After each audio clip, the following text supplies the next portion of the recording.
हमें यम के दूतों से बचाए। भगवान से अपने गुरुदेव से मानसिक रूप से प्रार्थना कर रहे हैं कि हे गुरुदेव, हे नारायण, ऐसे कोई भक्त आए जो आपकी कथा सुनाए। आने वाला कलयुग लोगों की बुद्धि को बिगाड़ रहा है, बिगाड़ देगा। कोई भगवान को नहीं पहचानेगा। कोई ऐसा भक्त आए जो ऐसी कथा सुनाए कि वो कथा जन्म जन्मांतर चलती है और वहीं से लोगों को कल्याण हो। ऐसे संत जन सोच रहे थे। जब ही एक रोमहर्षण जी के पुत्र श्री सूत जी भगवान आए, जो कि 20 वर्ष के हैं केवल, और वहाँ जो संत जन हैं हजार वर्ष के आयु वाले, सूत जी को देख के सभी संत जन खड़े हो गए, उनका सम्मान किए, स्वागत किए। और उनका सम्मान देख के सूत जी भगवान बड़े शर्मिंदा हुए कि मैं इतना छोटा सूत जी और ये इतने बूढ़े बूढ़े संत खड़े होके हमारा सम्मान कर रहे हैं, तो थोड़े संकोच लग रहे हैं। अब ज्ञानी तो ज्ञानी ही होता है, चाहे वो कितना भी छोटा हो, ज्ञान में बड़ा होता है तो वो सबसे बड़ा होता है वो व्यक्ति। तो सभी संत उनका सम्मान कर रहे हैं। धन वृद्धा बल वृद्धा आयु वृद्धा ते सर्वे ज्ञान वृद्धाश्च किंकिरा शिष्य किंकरा। धन वृद्धा बल वृद्धा, स्वामी कोई धन में बड़ा होता है, हमने सुना है। कोई बल वृद्धा, बल में बड़ा होता है। कोई आयु वृद्धाश्च, कोई आयु में बड़ा होता है। लेकिन हमने साधुओं के मुंह से और शास्त्रों में सुना है कि ते सर्वे ज्ञान वृद्धाश्च किंकिरा शिष्य किंकरा।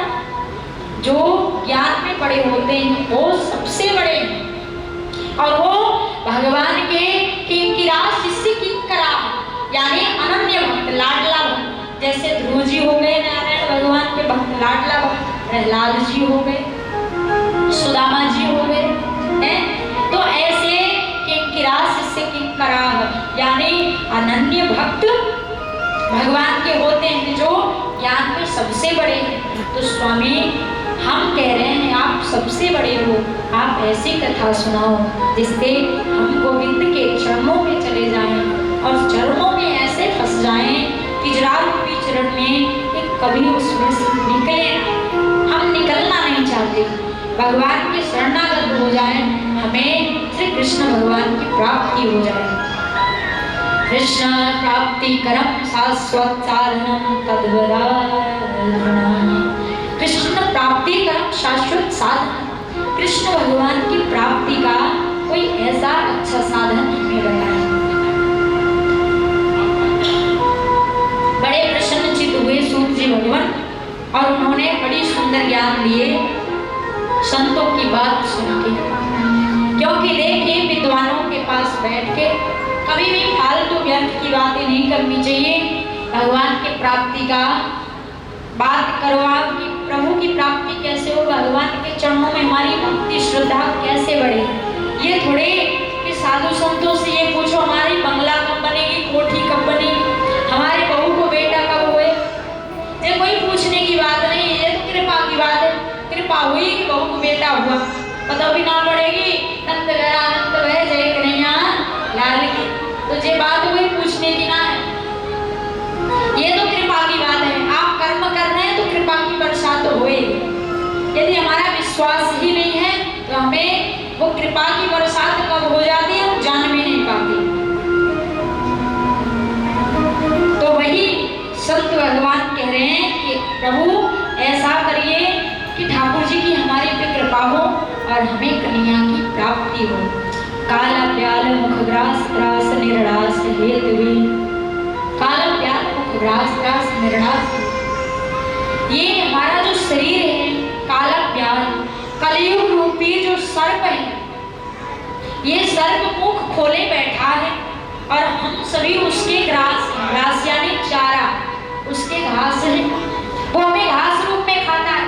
कौन? कलयुग। ये क्या है? अजगर रूपी सर्प है, मुख खोल के बैठा है और जैसे हमारी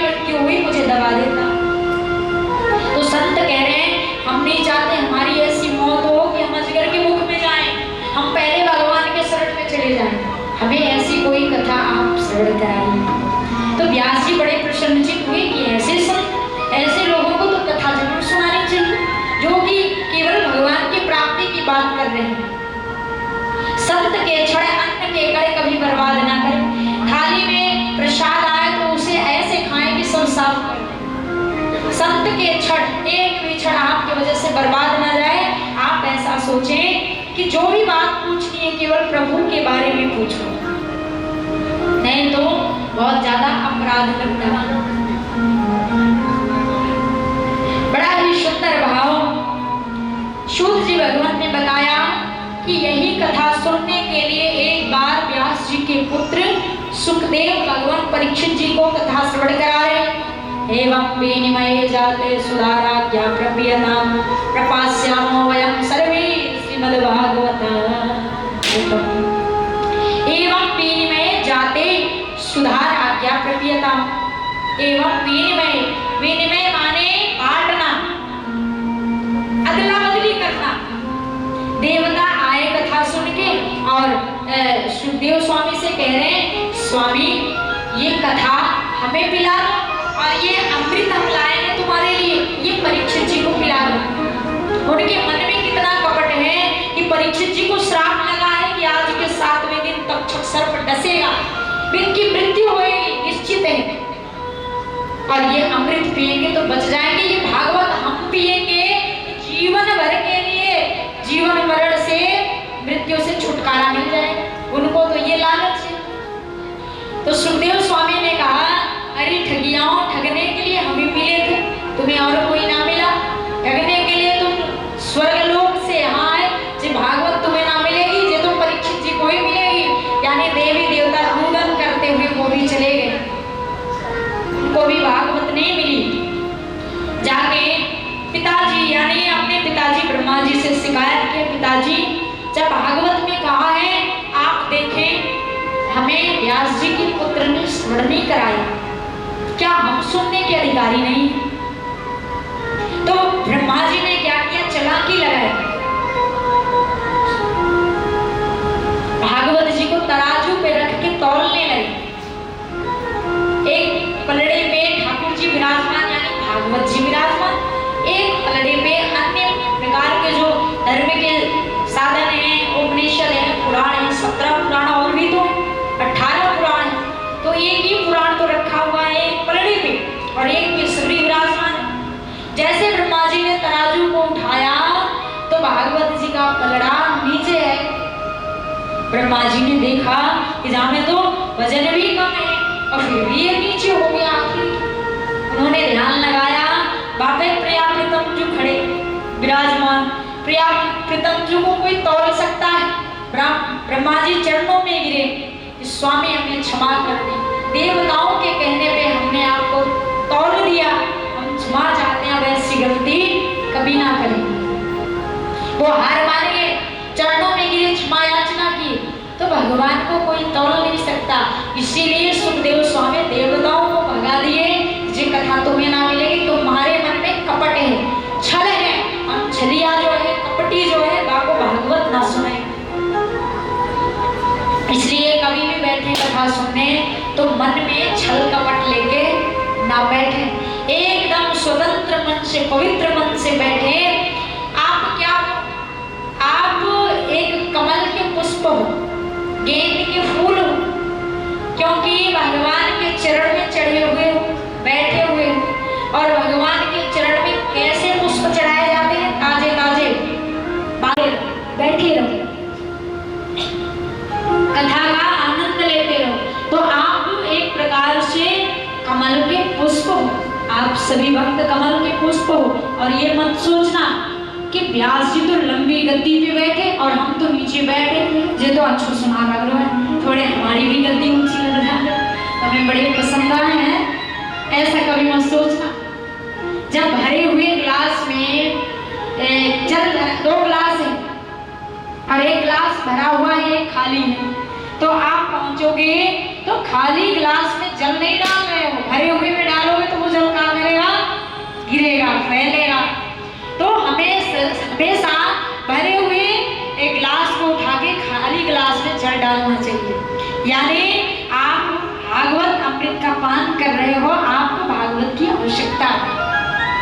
ये श्री जी ने लाडली जू ये कन्हैया की भागवत तो बाद में बनी, लेकिन सबसे पहले लाडली जू का नाम आता है कि उन्होंने सुखदेव जी को तोते के रूप में सुखदेव जी को अपना शिष्य बनाया और उनको अपना बेटा मान के उन्होंने पूरी भागवत पिला दिया, पूरी भागवत कथा सुनाई।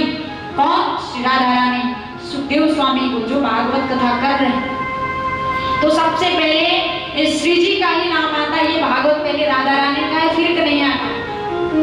तो इसलिए कहते हैं कि ये ना सोचे कि हम कोई पृथ्वी पे बैठे हैं, आप साक्षात किशोरी जी की गोद में बैठे हैं, गोद में बैठ के ये आप तो श्री जी के लाडली जी की गोद में बैठे। सबकी सेवा अलग अलग है, सबकी अपनी अपनी सेवा मिली।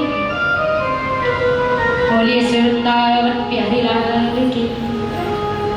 तो आज ब्रह्मा जी ने भगवान से क्षमा याचना मांगी और ये भागवत उन्होंने देवर्षि नारद जी को श्रवण कराया।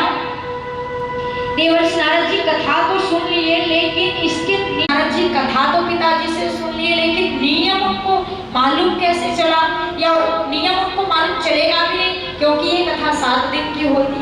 तब उन्होंने बताया कथम ब्रह्मन्तेन मुखः कुतश्चिन्तातुरो भवान् त्वरितं गम्यते कुत्र कुतश्चागमनं तव।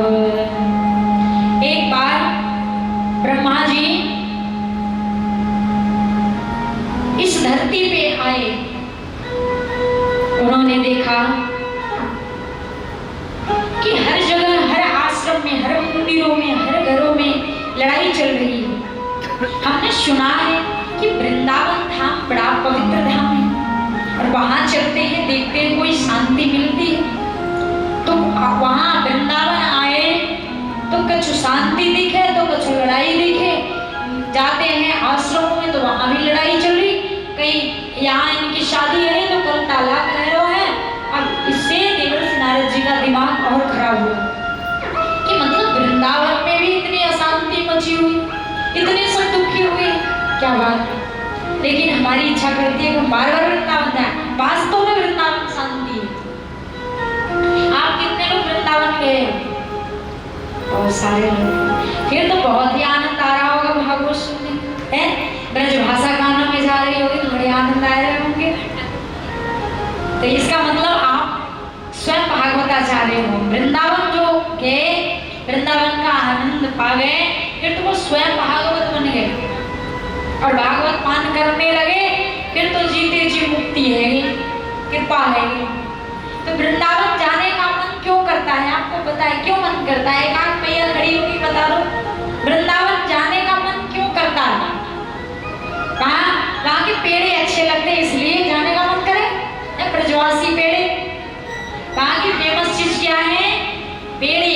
कौन? ब्रजवासी पेड़े, ब्रज के पेड़े। खाए हो? कितने लोग खाए? वहां तो ना नकली खाए हो, असली ना खाए हो। असली आओ तो हम खिलाएंगे। देखो वहाँ के पेड़े बिहारी जी के फेमस है। बाकी बात आपने, अच्छा वहाँ बस यही फेमस है और कुछ फेमस ना है? किसके लिए जाते हैं? किसके लिए? गोलगप्पे खाने, जमुना जी के दर्शन करने, दर्शन करने ना जाते? जमुना जी कौन है? ठाकुर जी की पटरानी है। और आप कह रहे हैं जमुना जी के दर्शन करने नहीं जाते, क्यों नहीं जाते? जमुना जी नहीं तो बिहारी जी नहीं, बिहारी जी नहीं तो जमुना जी नहीं। वो क्या उनकी पटरानी है? 16,108 पटरानियों में आती है कालिंदी माता यानी जमुना जी। तो आप उनके दर्शन तो करने जाते हो, लेकिन आज कल या और पहले भी गली गली में, हर मोहल्ले में, शहरों में, क्षेत्रों में, नगरों में, गाँव में, कस्बों में यही हल्ला मचा हुआ है बिहारी जी, बिहारी जी। वृंदावन बिहारी लाल की जय। हम बिहारी जी के दर्शन करने जाते हैं। क्यों जाते हैं? वहाँ बिहारी जी के दर्शन करते हैं, बड़ा आनंद को प्राप्त करते हैं, संतों के दर्शन प्राप्त होते हैं। वहाँ सबसे ज्यादा हमें देखने को क्या मिलती है? जाते ही पहले तो बिहारी जी के दर्शन करते हैं, बाकी बाद साधु संतों के दर्शन करते हैं, बाकी बाद कितने सारे मंदिर हैं, कम से कम 7-8 हजार से ज्यादा वहाँ मंदिर। ऐसे चीज आपको देखने को मिलते हैं, कीर्तन सुनने को मिलता है। जिस गली से निकलोगे उसी गली में हरे कृष्णा हो रहा है। जिस रास्ते से निकल रहे हो, जो व्यक्ति आ रहा है, आप बोल भी नहीं रहे हो तब भी कह रहे हैं हरे कृष्णा जी, हरे कृष्णा आप करते हो, वो हरे कृष्णा करें तो आप जाके वहां नमस्ते चलाते हो। अच्छा एक बात है, खूब प्रयास करते हो नमस्ते करने का, लेकिन वहां आपकी चलती ना है, वहां तो हर जगह राधे राधे जी राधे राधे जी, नमस्ते भूल ही जाते हो। बाकी बात यहाँ आते नमस्ते जी नमस्ते जी। अरे कम से कम जा रहे हो तो राधे नाम लेके आओ, राधे राधे करो। तो हम यही आनंद लेने जाते हैं, और कहीं श्री जी की, हमारे बिहारी जी की कृपा है गई तो और ही आनंद प्राप्त हो जाते हैं, यानी वृंदावन के वासी बन जाते हैं, वहां निज निवास हमें मिल जाता है। इसीलिए तो कहते हैं, अच्छा वृंदावन कितने लोग चलो अब हमारे साथ फिलहाल चलने का, जस्ट किराया भाड़ा नहीं लगेगा, आप टेंशन ना लो, हम अपने किराए भाड़े से ले चलेंगे। चलोगे? दूसरे के पैसे के नाम पे कैसे सिर हिला दिए? हाँ चलेंगे, अपने पैसे खर्च करने के लिए पीछे हट जाएंगे। अच्छा हमारे पैसे से कितने लोग चलेंगे? हाथ उठाएं। राम नाम कितने बेशरम हो है। अच्छा अपने पैसे से कितने लोग चलोगे? हाथ उठाओ। आप सही। अच्छा हमारे पैसे कोई बात नहीं, हमारे पैसे जो चल रहे हैं जो नहीं चल रहे हैं सबको ले जाने के लिए तैयार है। हमारी बात आपको बुरी तो ना लगी, थोड़े हंसने के लिए कह देते। तो हमारे पैसे से चलेंगे तो हमारा पैसा है ताली है, और नृत्य करना, नृत्य करोगे ना, नृत्य तो करना रहे हो, केवल बैठे हो हैं, इतने रोटियां खा लिए हो कि नाचे नहीं जा रहा है ना, कीर्तन गाया जा रहा। 7 दिन भैया 2 रोटी कम खाई हो, क्योंकि न जयकारा लगेगी ना आवाज निकलेगी। जयकारा से पहले ढकार आवे हो हैं, और ढकार आएगा तो फिर कथा पूरी ना हो पाएगी, नींद आवेगी। तो रोटी कम खा के आए और कथा का फुल आनंद ले, पूरा आनंद ले, क्योंकि आवाज 2 ही कारण से नहीं आती। कौन कौन? एक तो भूख लगी हो तो आवाज नहीं निकलती, व्रत हो, और दूसरी बात या तो गले तक खा के आओ तब भी आवाज ना निकलती। तो इसलिए अपने लिमिट में खा के आना 7 दिन तक। आज तो चलो माफ है, कोई बात नहीं, खा के आए हो तो, और कल से हिसाब से खा के आना। और क्योंकि यहाँ नृत्य भी करना है, और वैसे भी खा के आओ तो यहाँ पच जावे हो, नाच लेना, कोई बात ना। मैं बीच बीच में कीर्तन कर दिया करूँगी। एक बार जोर से जयकारा लगाएं, बोले श्री वृंदावन बिहारी लाल की, श्री राधा रानी सरकार की जय जय, श्री राधे श्याम। वृंदावन जाने को जी चाहता है, हाँ जी चाहता, मेरा वृंदावन जाने को जी चाहता, वृंदावन जाने को जी चाहता है।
प्यारा, वृंदावन में निधि वन है प्यारा, निधि वन है प्यारा, निधि वन है प्यारा, निधि वन है प्यारा, निधि वन है प्यारा।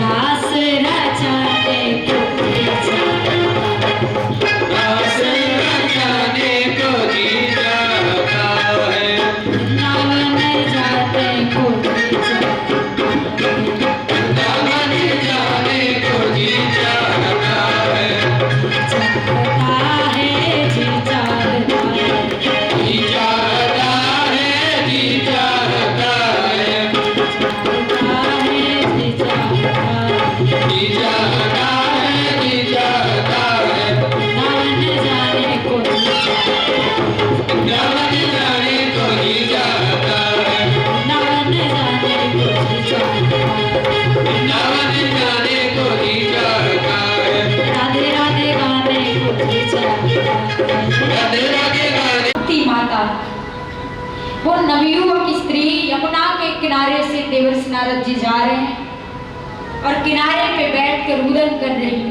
भक्ति माता के गोद में दो वृद्ध पुरुष लेटे हुए हैं और बुढ़ापे से, कलयुग से जर्जर हुए बुढ़ापा छाया हुआ है और वो थर थर कांप रहे हैं। देवर्षि नारद जी को उन्होंने रोते हुए पुकारा, क्योंकि उन्होंने सुना है भक्ति माता कि देवर्षि नारद जी जिसको मिलते हैं उसे भगवान की प्राप्ति जरूर होती है और कृपा जरूर होती है। यानी वो समझ गई कि देवर्षि नारद जी उन्होंने पुकारा, अजी मेरी बात को थोड़ा सुनिए। देवर्षि नारद जी ने पीछे मुड़ के देखा तो भक्ति माता बैठी। उन्होंने परिचय पूछा, देवी आप इतने नवयुवक, आपके गोद में वृद्ध पुरुष लेके ये कौन है? उन्होंने बताया, गुरुदेव ये हमारे दो वृद्ध पुरुष जो हैं ये हमारे पुत्र हैं और मैं इनकी माता भक्ति माता, ये पुत्र हमारे ज्ञान वैराग्य। अन्य शहरों में मैं जन्म ली और पली बढ़ी और जैसे वृंदावन में आई मैं तो जवान बन गई, बच्चे बूढ़े बन गए। ऐसा यहाँ कलयुग छाया हुआ, हम तो यहाँ नहीं रहेंगे। हे देवर्षि नारद जी हमारे दुखों को दूर करिए और बच्चों पे कृपा बरसाइए, वरना मैं सुतल लोक में चली जाऊंगी तो मैं कभी लौट के नहीं आऊंगी। देवर्षि नारद जी ने कहा, देवी आप चिंता मत करो, हम कोई उपाय करते हैं। कलिनाद हर में धर्म मित्रेण हरे अम्बाधिकार, कलिनाद धर्म मित्रेण, यानी ये कलिना यानी कलयुग धर्म को नष्ट कर रहा है कि देखो माँ जवान और बेटे बूढ़े, यही कलयुग का असर है। लोगों की बुद्धि को खराब कर दिया, लोगों को बांध के रखा हुआ कि कोई भजन ना करे, कोई भगवान का नाम ना ले, लेकिन जबरदस्ती भगवान का नाम लेते हैं कि कलयुग हमारा कुछ नहीं बिगाड़ सकता। तो बड़ा ही सुंदर भाव भक्ति माता के कष्टों को दूर करने के लिए उन्होंने बहुत मेहनत किया, परिश्रम किया, वेद वेदांत का पाठ किया। दोनों बच्चे कुछ समय के लिए जगे, समाधि से उठे, लेकिन पुनः फिर वैसे पड़ गए। उन्होंने सोचा अब क्या उपाय करें, क्या करें। भक्ति माता रोदन। देवर्षि नारद जी को देवर्षि नारद क्यों कहते हैं? नारद जो कि अज्ञान का खंडन करें, नारद जिनकी बात कभी रद्द नहीं हुई, जहां गए उसको सत्य करके माने, जिसके घर में प्रवेश किए लड़ाई जरूर हुई। ब्रह्मा जी में उनके पत्नी में लड़ाई करा दी, विष्णु भगवान में उनके पत्नी में लड़ाई करवा दी, भोले बाबा पार्वती जी में लड़ाई करवा दी। यानी लड़ाई हर जगह होती और जिसको मिले उसे भगवान जरूर मिले। यानी ध्रुव जी को मिले तो ध्रुव जी को ऐसे मंत्र दिए कि नारायण भगवान की प्राप्ति है, भक्ति माता का कल्याण करने, इनकी बात कभी झूठी नहीं हुई, इसीलिए तो कहते हैं देवर्षि नारद जी। और कभी कभी आपने ये भी सुना होगा कि लोग कहते हैं घर में लड़ाई तुमने करवा दिया, नारद बन गए हैं, नारद की जैसे लड़ाई करवा रहे हो घर में घुस घुस के। क्यों? क्योंकि वो जहाँ गए लड़ाई जरूर हुई। तो आकाशवाणी हो रही, जब देवर्षि नारद जी सारे साधन करके हार गए, मेहनत करके, तो आकाशवाणी हो गई। भगवान ने आकाशवाणी करवाया, सत्कर्म सोच को नूनम ज्ञान यज्ञ स्मृतो बुधे श्रीमद्भागवतालापः सतु कीतः सुखाधिवे। सत्कर्म सोच को नूनम ज्ञान यज्ञ, हे देवर्षि नारद जी सत्कर्म करो और सत्कर्म करने से भक्ति माता के कष्ट दूर होंगे। उन्होंने कहा अब ऐसे कौन से सत्कर्म करें कि जो इनके कष्ट दूर हुए भक्ति माता के। हमने वेद वेदांत का पाठ कर लिया, तो आज वही अपने भाइयों से देवर्षि नारद जी मिलते हैं। रास्ते में जाते रहते हैं, कोई साधन देखते हैं कि कोई और उपाय हो तो ठीक करें। उसी में उनके 4 भ्राता मिल जाते हैं, भ्राता यानी भाई, सनक सनंदन सनातन सनत कुमार जी। चारों भैया रास्ते में मिल गए। भैया देवर्षि नारद जी कहाँ जा रहे हैं? उनके आंखों में आंसू देखे। कथम ब्रह्मन् दीन मुख उतश्चिंता तुरो भवान त्वरितं कप्यते पुत्र उतश्चागमनं तव। कथम ब्रह्मन् दीन मुख उतश्चिंता तुरो भवान। भैया देवर्षि नारद जी, कथम ब्रह्मन् दीन मुख, किस कारण से आपके मुख उदास है, आंखों में आंसू हैं? कौन सा कारण है ऐसा जो आप दुखी हो? हर घर में लड़ाई आप करवाते हो, आज आपकी आंखों में स्वयं आंसू हम देखना नहीं चाहते। आप हमें अपने कष्टों के बारे में बताइए, क्या कष्ट है, हम उसे दूर करेंगे। तो उन्होंने जब पूछा चारों भैया ने, तो बड़ी सुंदर बात देवर्षि नारद जी ने बताई।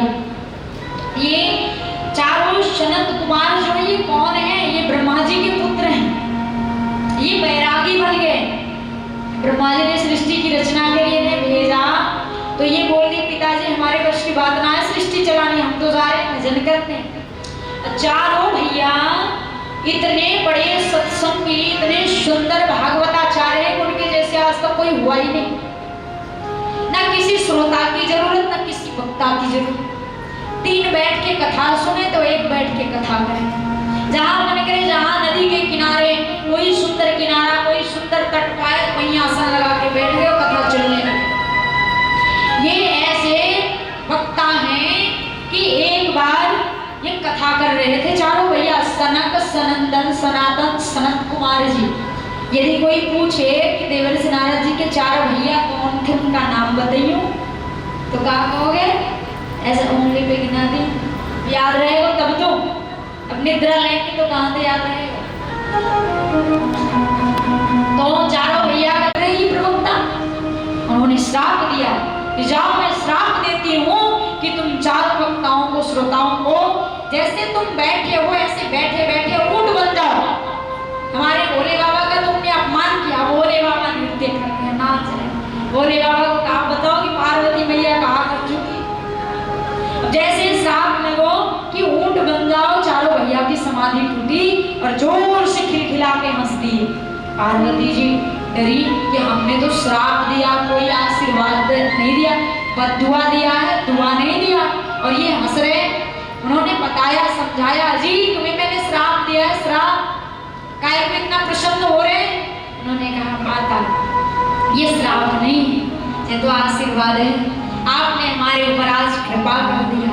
क्योंकि माता जब हम कथा में बैठते हैं ना, कथा करते हैं, कथा सुनते हैं, तो कभी भूख लगती है, कभी प्यास लगती है, जल पीने की इच्छा होती है, फिर भी उठ नहीं पाते कि कथा में विघ्न ना आए। हमारे तुम्हारे जैसे थोड़े कि भूख लगे तो 4 रोटियां मार के आ जाओ, मन करे तो भैंस की सानी करके आके बैठ जाओ। ऐसे ना कथा करते थे, सुनते थे, तो बैठ के जितने घंटे की कथा होती थी पूरे करते थे। उन्होंने पार्वती मैया को समझाया कि मैया बैठते हैं कथा में तो भूख लगता है, प्यास लगता है, लेकिन जो ऊंट बनने का श्राप आपने दिया, ऊंट 1-1 महीने जल नहीं पीते, अब तो ऊंट बन के कथा सुनेंगे मैया, तो अब तो प्यास भी ना लगेगी, अब तो भूख भी ना लगेगी, और आनंद में कथा करेंगे, सुनेंगे। पार्वती मैया चरणों में गिर गई कि धन्य हो ऐसे प्रवक्ता कि हमने श्राप दिया, अब हमें भी इन्होंने अच्छाई ढूंढ लिया कि बस आपको ही आशीर्वाद में प्राप्त करें। बोलिए श्रीमद् भागवत महापुराण श्री वृंदावन बिहारी लाल की। आज देवर्षि नारद जी को सुंदर ज्ञान दिए उनके भैया। उन्होंने कहा भैया तुम दुखी हो जिस बात से उन्होंने भक्ति माता का परिचय दिया अपने भैयाओं को। उन्होंने कहा उनके कष्ट को दूर करने के लिए, सत्कर्म करने के लिए केवल एक उपाय है। वो उपाय है श्रीमद् भागवत सप्ताह ज्ञान यज्ञ की कथा, जो 7 दिन की होती है, अमर कथा है। देवर्षि नारद जी ने पूछा भैया कथा को कहाँ कराएं? उन्होंने कहा सुंदर गंगा जी के तट देख के, किनारा देख के वहीं कथा रखो और कथा हम करेंगे, स्वयं भक्ति माता के कष्ट दूर करेंगे। देवर्षि नारद जी ने पंडाल लगाए सुंदर, चारों भैया विराजमान हुए मंच पे और कथा प्रारंभ हो जाती है। देवर्षि नारद जी 4 आसन बिछाए, एक अपने लिए और 3 भक्ति माता के लिए, 2 उनके पुत्रों के लिए। अब यहाँ बात आती है कि पति पत्नी रहे तभी कथा सुनना चाहिए क्या? जो विधवा माता हो गई है या जिसकी पत्नी मर गई, पति है, कथा कराने की इच्छा है, तो लोग कहते हैं ना ना ऐसे लोग कथा ना कराते। अब देवर्षि नारद जी पत्नी कहाँ से लाए? वो तो अकेले बैठे। तो अधिकार कथा सुनने का सभी का है, कलश लेने का अधिकार सभी का है, चाहे विधवा माता हो और चाहे शादीशुदा हो, सुहागन।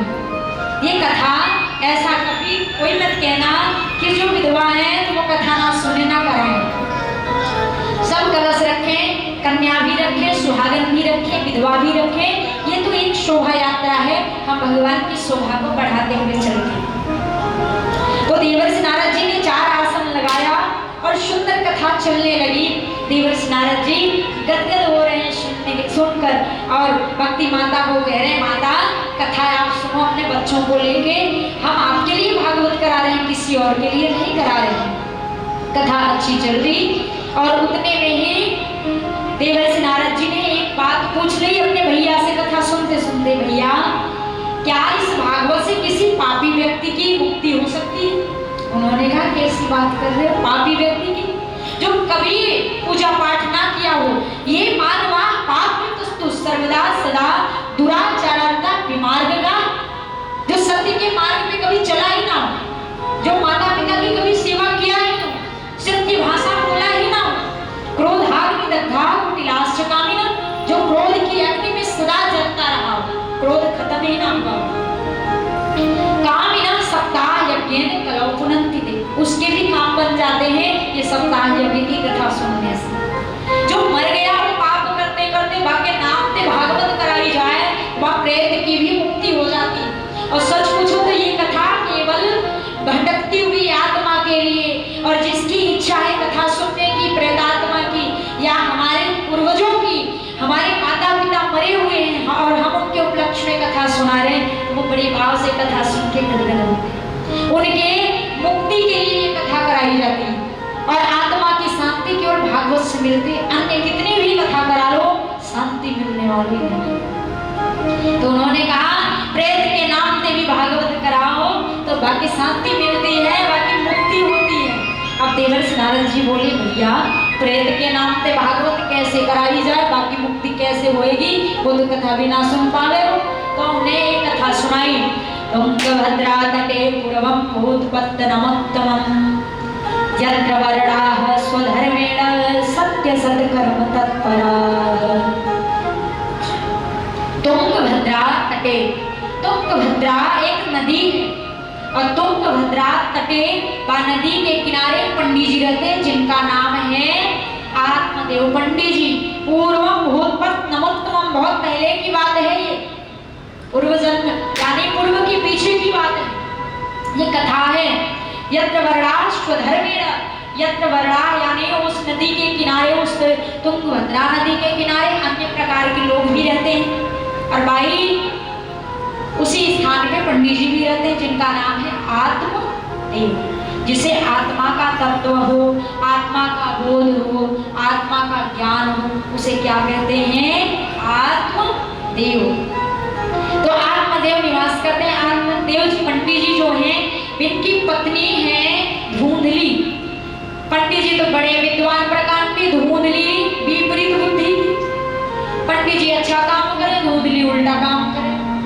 कभी कभी ऐसा होता है पति पत्नी का जो जोड़ा होता है उल्टा सीधा मिल जावे तो काम बात ना बनती, वो लड़ते रहे, कभी झगड़ा शांति ना होती।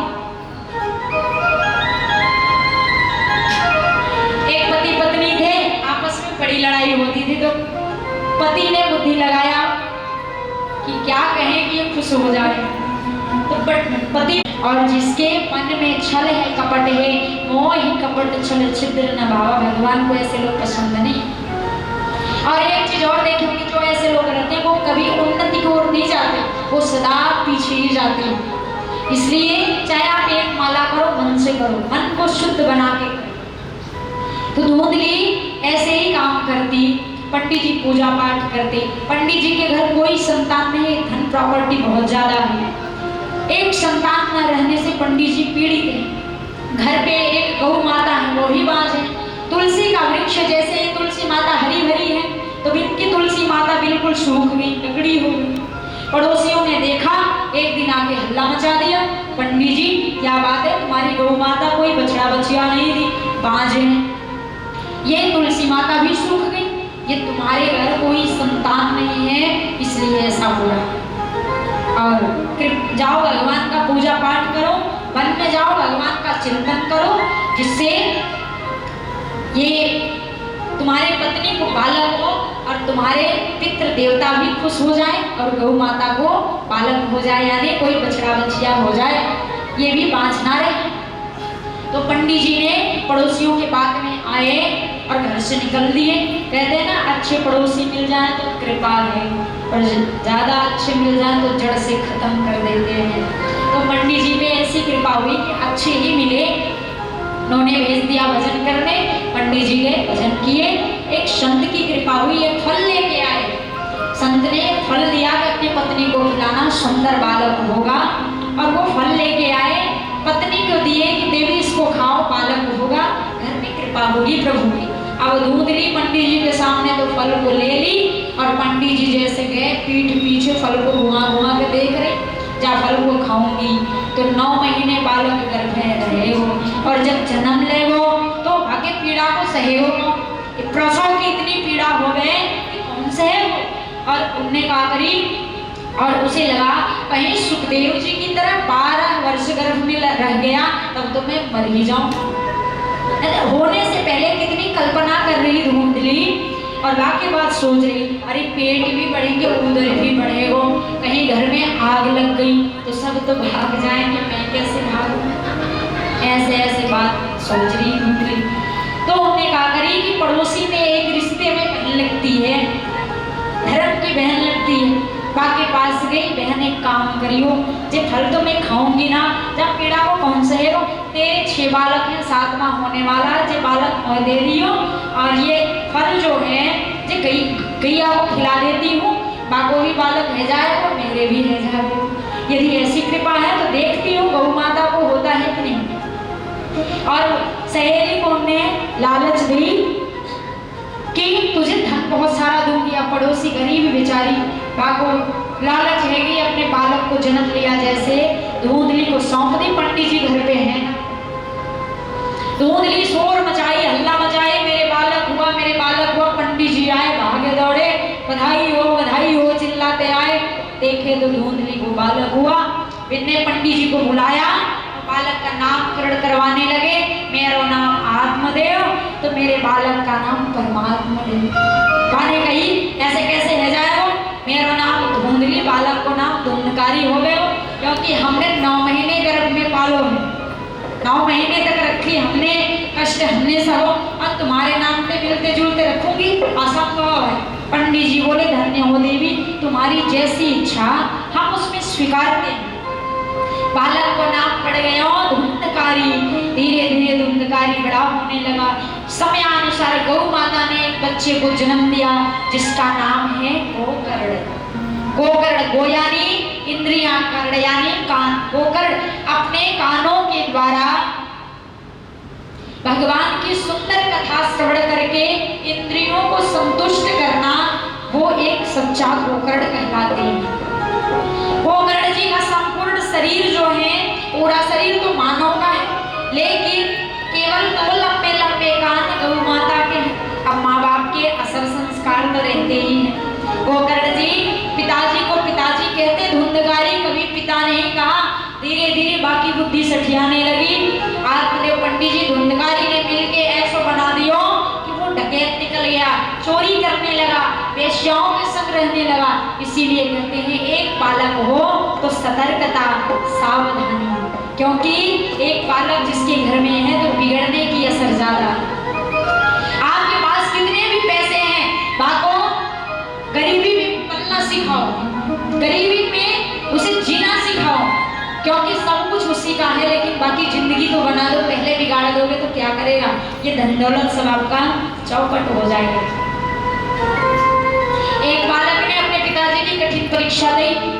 पति पत्नी थे, जा रहे थे ट्रेन में, और पिताजी जैसे स्टेशन पे पहुंचे गाड़ी आई और टिकट लेने से वंचित रह गए, और गाड़ी जब चलने लगी तो तीनों बैठ गए, बच्चे पत्नी पति बैठ गए। अब बच्चा पैसा खूब खाया था बचपन से, जितने स्टेशन पे गाड़ी रुकती यही कहता, पिताजी समोसे दिलवा दो, पिताजी चाउमीन दिलवा दो, कोल्ड ड्रिंक दिलवा दो। पिताजी देते रहे, खा ले बेटा सब कुछ तेरा ही है। अब इतने स्टेशन आ रहे हैं, सब पे मांग रहे हैं, पैसा मांग रहे, खाने को मांग रहे। पिताजी की बुद्धि खराब हुई, माने धमकायो कि बार बार पैसा मांग रहे है, कितना पैसा खा लो है, जहाँ पहुँच रहा वहाँ कुछ खाने को ना मिले। तो यही धमकी दे पिताजी को, पिताजी दे दो नहीं कह दूंगा, पिताजी दे दो नहीं कह दूंगा। पिताजी खुद नहीं समझ पाते कि जो कहाँ मांग रहे हैं और क्या धमकी दे रहा हूँ। अभी ट्रेन में तो और भी बोगी में व्यक्ति बैठे, उन्होंने कही कि क्या बात है, आपका बेटा आपको धमकी दे रहा है, दे दो नहीं कह दूंगा, दे दो नहीं कह दूंगा। बने गई कि शोर ना मचाओगे तो बताऊंगा, वरना ना बताऊंगा, सब शांत हो जाओ। तब उन्होंने कहा कि जो बार बार धमकी दे रहे हैं, स्टेशन पे जब हम आए टिकट लेना भूल गए, करो पैसे दे दो नहीं, टीटी से कह दूंगा, टीटी से कह दूंगा। तो ऐसी बुद्धि खूब खिलाए पिलाए और पिताजी को ही धमका रहे हैं। तो ऐसे बालक को ना पालें, लेकिन वो उसको ऐसे संस्कार दें, अच्छी अच्छी बातें बताएं, सत्संग की बातें बताएं जो आपके जीवन में दुखदाई ना बने। गोकर्ण पंडितो ज्ञाने धुंधकारी महाखल, गोकर्ण जी महान पंडित बने और धुंधकारी महाखली और दुष्ट निकल गया। पिताजी को गाली दे, पिताजी की पिटाई करे, माता की पिटाई करे, वेश्याओं को लाके घर में रख लिया। पिताजी सब कुछ छोड़ के जंगल में भाग गए, भागवत का पाठ किया, दशम स्कंद का गोविंद की प्राप्ति होती है। धुंधली की पिटाई किया, घर की चाबी छुड़ा लिया, धुंधली जाके कुएं में कूद के जान दे दिया, अकेले बचा, ये सारा साम्राज्य हमारा है। पिताजी गए, माता गई, बुद्धि से खिया गई कि अब तो मैं ही हूँ, सब कुछ मैं ही। वेश्याएं आई, उन्होंने धन दौलत को लूट लिया। रात्रि में सोते हुए धुंधकारी के गले में रस्सी कस के और मुख में चूल्हे का अंगारा डाल के मार दिया, और वहीं छोड़ के धन को लेके भाग गई। आज धन को लेके गई, धुंधकारी मरा पड़ा हुआ है। आज गोकर्ण जी तीर्थ यात्रा में उन्होंने सुनी कि मेरे भाई को वेश्याओं ने मार दिया। उन्होंने श्राद्ध के महीने में, यानी अपने भाई के नाम से उन्होंने पिंडदान किया, श्राद्ध किया कि बाकी आत्मा को शांति मिले। लेकिन कोई शांति नहीं, आज भी प्रेत बन के बैठा है।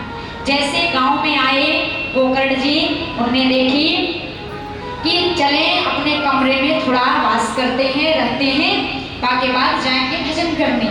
लेकिन जैसे उन्होंने कमरे में प्रवेश किया तो एक लंबी छाया अपने माथे पे पट्टी, काली पट्टी बांध के ऐसे छाया, लंबी छाया खड़ी हुई और डराने लगती। अनेक प्रकार के जीव जंतु का रूप लेके दौड़ती, आवाज करती, ध्वनि करती। गोकर्ण जी को डर नहीं लगता, क्योंकि वो सच्चा संत है। गंगा जल लिए, उन्होंने जल छिड़का, भैया तुम कौन हो, मुझे डरा रहे हो? मुझे डर तो नहीं लग रहा, लेकिन अपना परिचय बताओ, तुम कौन हो? कहीं चूहे का रूप पकड़ के, कहीं बिल्ली का रूप पकड़ के, शेर चीता बाघ का रूप पकड़ के डराए, गर्जना करे। लेकिन गोकर्ण जी ने बिल्कुल एक कदम भी पीछे नहीं हटे, और जैसे गंगा जल छिड़के तो धुंधकारी हाथ जोड़ के खड़ा हो गया। अहम भ्राता त्वदीयोऽस्मि धुंधकारिति नामतः, स्वकीये नैव दोषेण ब्रह्मत्वं नाशितं मया। अहम भ्राता त्वदीयोऽस्मि धुंधकारिति नामतः। अहम संस्कृत शब्द, अहम यानी मैं, अहम भ्राता मैं आपका भाई धुंध मेरे भाई गोकर्ण जी हो ना, मुझे पता है आप बड़े विद्वान हो, आप कृपा बरसाओ इस अपने भैया पे कि मैं प्रेत बन के बैठा हूँ, कृपा करो कि मेरी भी मुक्ति हो जाए। तो गोकर्ण जी ने प्रातः होते ही सूर्य भगवान को उन्होंने प्रणाम किया, हे भुवन भास्कर, जो व्यक्ति पाप करते करते मर गया हो, बाकी मुक्ति का उपाय क्या है? तो भुवन भास्कर जी ने सुंदर ज्ञान दिया कि जो व्यक्ति पाप करते करते मर गया हो, बाकी मुक्ति का केवल एक उपाय है, श्रीमद् भागवत कथा का वाचन करो। गोकर्ण जी प्रातः होते ही गांव वालों को उन्होंने संदेशा दिया, और जैसे गांव वाले सुने गोकर्ण जी आए हैं, दौड़ दौड़ के आए, सब चरण में गिर गए और कहते ही सबने पांडाल, भयंकर विशाल पांडाल लगा दिए, मुक्ति को प्राप्त होना है। तो उन्होंने देखा कि बांस में गांठ लगी होती है, वहां में हवा का प्रकोप नहीं होता, तो बांस के अंदर जाके धुंधकारी बैठ गया, आसन छोड़ दिया। बांस के अंदर बैठते ही सात दिन की कथा, और सौभाग्य से 7 गांठ की बांस के अंदर बैठ गया। पहले दिन की कथा सुनने से पहली गांठ फट गई, दूसरे दिन की कथा माने सुनियो, दूसरी गांठ चटक गई, ऐसे करके 7 दिन की कथा सुनियो और 7 गांठ फट गई। और जैसे गांठ फटी तो धुंधकारी वहां में से एक राजकुमार बन के निकला, सुंदर राजकुमार बन के सामने मंच के खड़ा हो गया। गोकर्ण जी बोले, भैया तुम कौन हो? उन्होंने ध्यान लगाया तो ये धुंधकारी है। भगवान के पार्षद तुरंत आ गया, पुकारने लगे, भैया धुंधकारी भैया आ जाओ, तुम्हारे लिए हम विमान लाए हैं। तो धुंधकारी जैसे चलती है विमान में बैठने, तो गोकर्ण जी ने आवाज लगाई कि भैया कहाँ जा रहे हो, और भैया तुम कौन हो कि इन्हें विमान में बुला रहे हो? कथा तो सबने सुनी, तो सबको ले चलो ना। सैकड़ों लोगों ने कथा सुनी, एक अधिकार क्यों? तो उन्होंने बताया कि कथा तो 3 प्रकार के सुनने वाले आते हैं, एक श्रोता, एक श्रोता और एक सोता। अब आपको तीनों शब्द ऐसा तो नहीं कि एक ही सुनाई दे दिया, श्रोता अलग, सोता अलग, श्रोता अलग। श्रोता किसे कहते हैं? जो सुपारी काटने वाली मशीन होती है ना, कट कट की आवाज करती है, तो बात श्रोता जैसे आवाज करती है, वैसे लोग आते हैं श्रोता बन के, यहाँ कथा में बैठ के बोलते रहते, बाकी चुगली कथा में भी उनका पेट ना बढ़ता, बाकी चुगली है, बाकी बात चुगली ना बन रही है तो महंगी साड़ी पहन के आई है जी, मेरे पति देव भागवत सुनने के लिए सुंदर साड़ी खरीदे, तो बाकी भी बुद्धि खराब कर दे साड़ी का दाम बताते, तो वो कथा ना सुने और ना किसी को सुनने दे, तो बाको कथा का फल ना मिले।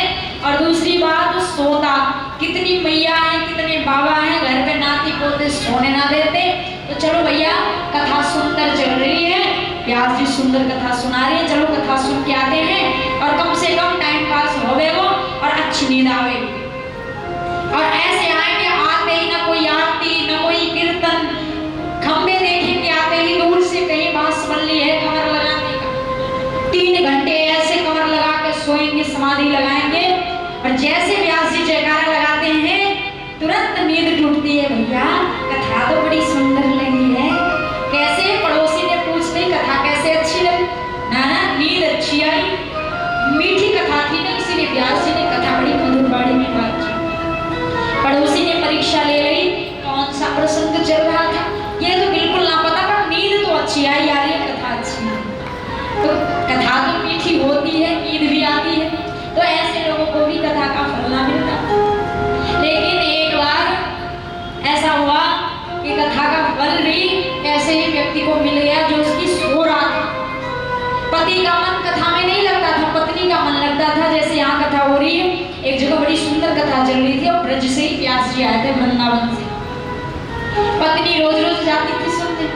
और ये बात सत्य, पुरुषों का इंटरेस्ट जो है वो कम रहता है, वैसे उनकी भूल है, कम नहीं होनी चाहिए, कहीं कहीं तो माताएं कम तो बाबा लोग ज्यादा, पूरा पांडाल पुरुषों से भरा। जब ये स्त्री और पुरुष एक दूसरे के पूरक हैं और एक चलना, चौथे दिन की कथा में हमने कही चलो कोई बात नहीं आज चलते हैं देखेंगे। चौथे दिन की कथा में गए, अब पत्नी ने कटोरे में चाशनी लेके गई थी कि आज जैसे मुंह फाड़े हो आके मुंह में चाशनी डाल दूंगी। जैसे कुर्सी लेके पतिदेव पीछे गए और जैसे समाधि में हुए, आंख बंद हुई, मुख खुला, वो दौड़ी दौड़ी गई और कटोरी की जो चाशनी थी बाको लेके मुख में डाल दी। अब फिर से जीभ निकाल के होठन को चाटने लगे। अब जब जयकारा लगी, कथा पूरी हुई, उनने कही हाँ जी तेने सही कही, आज की कथा तो इतनी मीठी लगी, इतनी मीठी लगी, कल तक तो मैं पहले नंबर पे आके बैठ जाऊंगा। और के बाद पत्नी तो पीछे हो जाए, पति पहले लाइन में आके बैठ के कथा पूरी कथा सुन। तो ऐसे आप मत करियो, आपकी भी कथा छूट जावे, आप बिल्कुल मत करियो। बोलिए श्री प्यारे लाल की, श्री राधा रानी सरकार की जय, जय श्री राधे श्याम। तो महाराज श्रोता और श्रोता को मिलता है फल, कब मिलता है? श्रोता जो श्रेष्ठ श्रोता होते हैं, एकाग्र मन से कथा को सुनते हैं, उन्हें कथा का पूरा फल मिलता है। तो धुंधकारी ने बांस में बैठ के 7 दिन कथा सुनी, इनको पूरा फल मिला भागवत को। और व्यास जी ने यानी गोकर्ण जी ने दोबारा से कथा करी और सबरी भक्त सुने, सबके लिए विमान आया और सब बैठे और सब भगवान के धाम को जाते। बोलिए श्रीमद्भागवत महापुराण की। अच्छा एक बात बताओ, क्या यहाँ विमान आ जाए तो आप बैठोगे? कितने लोग बैठोगे यहाँ? तो यहाँ तो ऐसे लग रहा है जैसे बाग कॉलोनी जो है यहाँ से छिप गए हैं। ये कह रहे हो मैं पहले बैठूं हैं? अब ये ना सोच रहे हैं कि हाथ तो उठा लिया, पीछे तो देख रहे हैं उनके घर वाले, भैया मैं तो कहीं विमान में बैठूंगी। और फिर आपका क्या हाल होगा अगर जाओगे? भैया आगे पीछे देख के जब हाथ उठाया, क्योंकि अभी बहुत काम काज है, अभी मत जाओ। लेकिन सच पूछो तो कथा में विमान आ सकता है, ये मत सोचना कि नहीं आएगा। विमान आ जाए तो तुरंत बैठ जाना, ये मत देखना पतिदेव रोक रहे हैं, जी रुको रुको ठहरो, तुरंत बैठना, बिल्कुल देरी नहीं, क्योंकि ऐसे अवसर ऐसे समय बहुत कम मिलते हैं। और कितनी मैया हैं वो तो ऐसे करते मैं ना बैठूंगी, अभी बहुत टाइम है। और आप कितने नए नए सब लग रहे हो, पीरे पीरे पहन के कितने सुंदर लग रहे हो, आनंद आ रहा हो वास्तव में। और आप इतने सीख गए हो कि आप कह रहे हो मैं बैठ जाऊंगी। तो ये अच्छी बात है कि विमान आवे तो बैठ जाना बिल्कुल। और ऐसा ना हो कि अभी हाथ उठाए और सच में विमान आया तो कल से पांडाल साहब कोई बैठे ही ना कि भैया क्या भरोसा कथा की, कभी कभी जाके विमान भी आ जाए। हाँ तो ऐसा होता है कि आप कथा चल रही, जो प्रसंग चलता है उसी प्रसंग में डूब जाया करो बिल्कुल, और भरपूर आनंद लिया करो। जैसे गोपी का प्रसंग चल रहा है तो गोपी बन जाओ, कृष्ण जी का प्रसंग चल रहा है कृष्ण बन जाओ, उद्धव जी का प्रसंग चल रहा है उद्धव बन जाओ, जब कथा का आनंद आता, जब कथा का आनंद आता है, क्योंकि वो कथा हमारे हृदय में घुसती है। और ऐसे तो या कान से सुने या कान से डिलीट, ऐसे में आनंद नहीं आता। भरपूर रूप से कथा का आनंद लिया करो और सुना मत किया करो, पिया करो। सुनने में और पीने में जमीन आसमान का फर्क। सुन के तो यहाँ से जाओगे धर्मशाला से बाहर निकाल दोगे, कान से सुने इस कान से निकाल दो, लेकिन पीने में वो जाके सीधा हृदय में बैठ जाती, वो निकलती ही ना। तो सुनने में और पीने में बहुत अंतर है, तो आप पान किया करो और पियोगे ना, एक बार इसका टेस्ट लेके देखो, बहुत आनंद आएगा। और इस वृंदावन प्यारी लाल की, श्री राधा रानी सरकार की जय, जय श्री राधे श्याम। प्रहलाद दास तालधारी तरल गति तराजोध्व कांस्यधारी, बिड़ाधारी सुरर्षिः स्वर कुशलतया, राग करता अर्जुन होत, इंद्रवादि मृदंगम जय जय शुक्राभ कार्दने ते कुमारा, यत्राग्रे भागवक्ता सरसर चनया व्यासपुत्रो बभूव। प्रहलाद दास तालधारी तरल गति चोध्व कांस्यधारी, यानी ऐसी कथा चल रही और ज्ञान वैराग्य का बुढ़ापा दूर हुआ, भक्ति माता प्रेम की सरोवर बन के प्रेम की सरोवर बन गई, यानी भक्ति माता प्रकट हो गई, किसी को दिख नहीं रही थी, और जैसे प्रकट हुई संतों के बीच में नाचने लगी और ज्ञान वैराग्य लुप्त हो गए। भक्ति माता को व्यास जी ने आदेश दिया, हे भक्ति माता आप परेशान मत हो, आप संतों के हृदय में जाके बैठ जाओ, कहीं जाने की जरूरत नहीं है। अब सुतल लोक में मत जाना, अब रसातल में मत जाना, अब तो भक्तों के हृदय में बैठना। जब से सब लोगों के अंदर भक्ति आई और भक्ति नाचने लगी, और वह वृंदावन में तो आज भी नाच रही। जब ही नहीं तो भक्ति माता कहीं चली गई होती, ये कथा ना होती तो हम भगवान को नहीं जानते। भक्ति से ही पहले भक्ति प्रारंभ होती है और उसके बाद ज्ञान वैराग्य त्याग आता है। तो भक्ति माता जब संत महात्मा खड़े हो गए और भक्ति माता को डांटने लगे, ये स्त्री आके कहां से नाचने लगी, और भाई भक्ति माता को व्यास जी ने उन्हीं संतों के हृदय में बिठा दिया कि कहीं मत जाना माता, आपका निवास स्थान भक्तों के हृदय में है। बोले भक्ति महारानी की, बोले श्रीमद् भागवत महापुराण की, श्री वृंदावन बिहारी लाल की। तो महाराज आज हमने आपको पूरी श्रीमद् भागवत महापुराण जी के यानी महात्म्य को हमने श्रवण कराया। आज हमारा महात्म्य विराम हुआ और कल से हमारे प्रथम स्कंद द्वितीय स्कंद की कथा प्रारंभ होगी। तो आपको कुछ समझ में आया या नहीं आया? कितने लोग को आया हाथ उठा? कल पूछूंगी, ध्यान देना, कल जरूर पूछूंगी, क्योंकि कथा सुने तो प्रत्येक दिन में ज्यादा नहीं, एक दो प्रश्न जरूर याद करना चाहिए।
सुबह ही जगना चाहिए।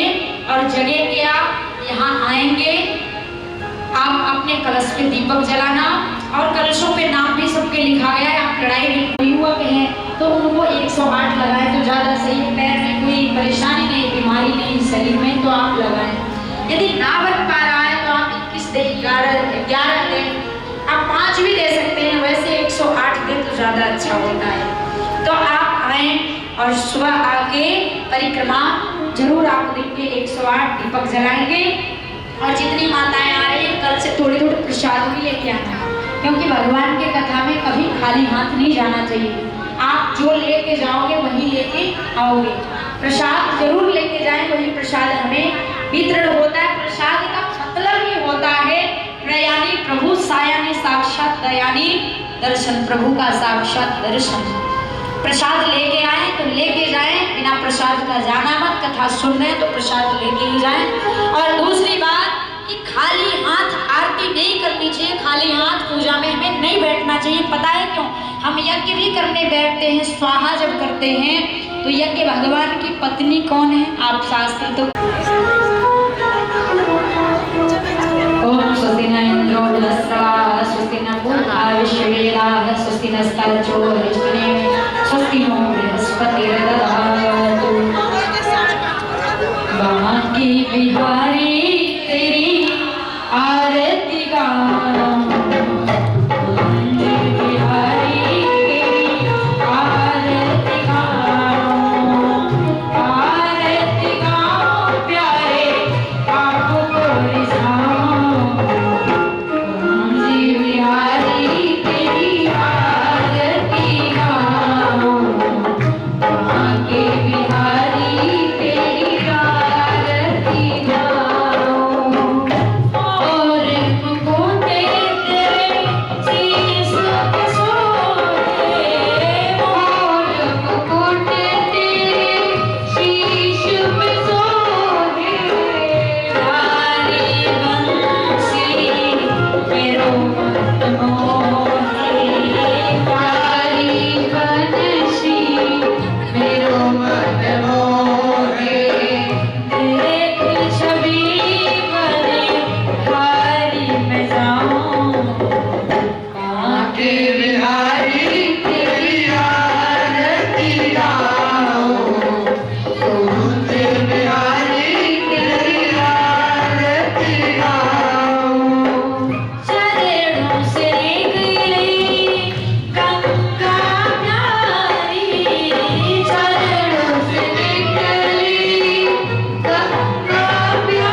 आरोग्यार्थ आत्मा देवंतरम ओम देव शांतिरंतरिक्षुम शांति पृथ्वी शांतिरापः शांतिरोषधय शांति वनस्पतय शांति विश्वदेवाः शांति ब्रह्म शांति सर्वभूम शांति शांतिरेव शांति सामा शांतिरेरि ओम शांति शांति शांति।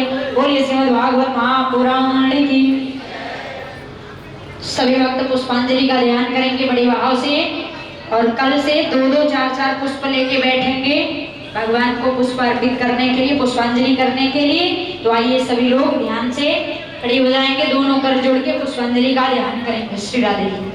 चेतस्य काम प्रविश्य देवाः सवा साधयति ओम विश्वचक्षुरुता विश्वतो मुखो विश्वतो बाहुरुता विश्वतस्पादा हरिः ओम एकदन्ताय विद्महे वक्रतुण्डाय धीमहि तन्नो दन्तिः प्रचोदयात् ओम सर्वेश्वराय विद्महे शूलस्थाय धीमहि तन्नो रुद्रः प्रचोदयात् हरिः ओम नारायणाय विद्महे वासुदेवाय धीमहि तन्नो विष्णुः प्रचोदयात् हरिः ओम नन्दनन्दनाय विद्महे यशोदानन्दनाय धीमहि तन्नो कृष्णः प्रचोदयात् हरिः ओम शिवानुजाय च विद्महे कृष्णप्रियाय च धीमहि तन्नो राधा प्रचोदयात् शिववन्दिका वकुल चंपक पाटलाब्जे उन्नागजाति करवीरशाल पुष्पे बिल्वप्रवाल तुलसीदल मंदिरी तं पूजयामि जगदीश्वर मे प्रसीद नाना सुगंधि पुष्पाणि यथा कालो धूमानि च पुष्पाञ्जलिर्मया दत्ता गिरिराज परमेश्वर इति पुष्पाञ्जलिर्समर्पयामि।